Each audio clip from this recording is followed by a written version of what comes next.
Magandang hapon, ngayon po ay araw ng Martes, November 21, 2023. Update po muli sa lagay ng panahon.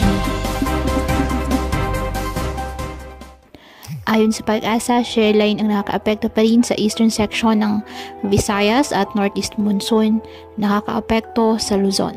Samantala, wala naman tayong binabantayan o namamataang sama ng panahon, low pressure area o bagyo sa loob po ng ating PAR na maaaring makaapekto sa ating bansa.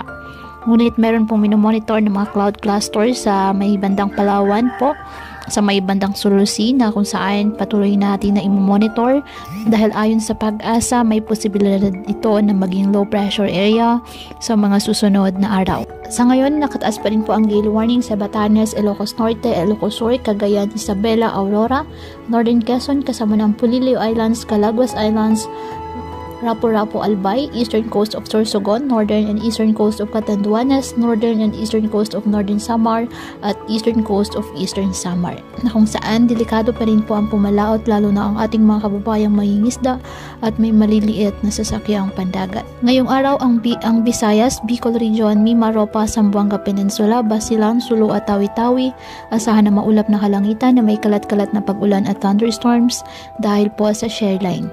Ang Cagayan Valley at Quezon, apektado po ng amihan, kaya asahan din po ang maulap na kalangitan na may mahihinang pag-ulan. Ang nalalabing bahagi ng Luzon kasama ng Metro Manila, apektado pa rin po ng northeast monsoon.